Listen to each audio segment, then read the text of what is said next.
My name is Kerry Morsek. I'm from the Moscow Food Co-op. We're a group of just over 7,200 people, some folks in this room, your neighbors, your friends, who together own a natural food store in downtown Moscow. In addition to operating a full-service store that sells organic and local produce, sustainably raised meats, organic and natural groceries, better for you health and wellness products. We also have an in-house pastry bakery as well as a bread bakery and a big scratch deli.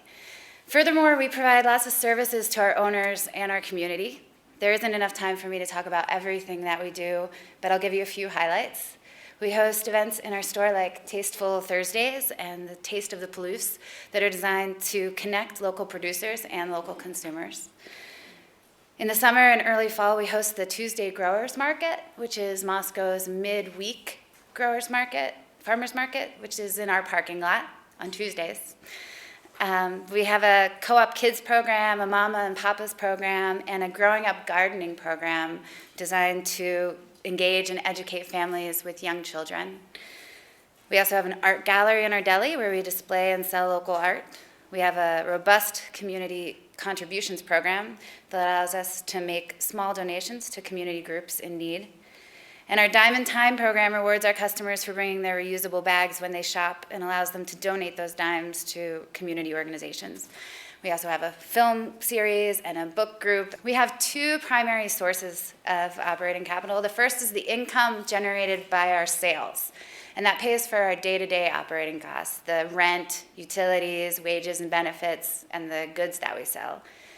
Our second source of capital is owner investment equity. That's the money owners invest as part of owning a share of our co-op.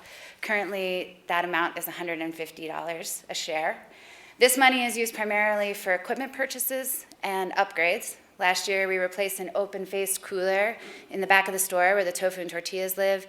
And this year, we're scheduled to replace the wet rack in the produce department.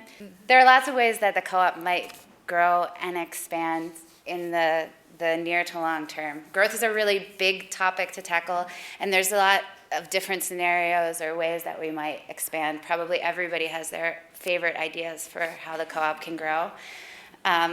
We, in the future, hope to see small projects, maybe bicycle delivery or lunch delivery, but also maybe some really big projects, second or third locations, remote satellites in far counties.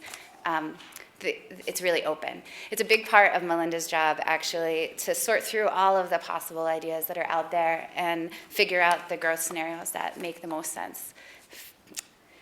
What do we need for our various growth options to happen? Well, we require money.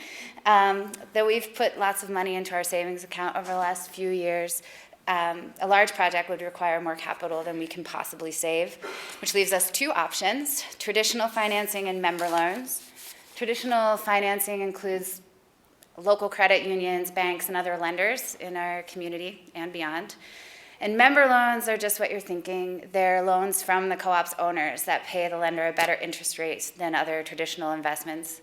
Member loans are the ideal source of capital for the co-op for many reasons. In the finance world, member loans are considered an asset instead of a liability, which would help us leverage for other lending. More than that, member loans are good for our community because they keep our money local. It allows us to be really responsive to the needs of our owners, and it allows folks who are reaping that investment payoff to keep the money local. That's a really great picture, and I hope the last one, because that's the end of Melinda's comments. I guess I would just add that if you have ideas, while I said there are lots out there, there's always the best one that remains to be found. So if you have ideas about how the co-op should be growing, people we should be partnering with, please reach out to our board of directors. There's a number of folks in this room that have that title. Reach out to Melinda. You know where our co-op is, I hope, right downtown. You should stop by and see us if you don't. And I guess I'd also say to everyone in this room, if you're in this room and you care about food and you aren't involved with the co-op, it's really easy to own a grocery store with a big group of friends. So I'd engage you to get involved.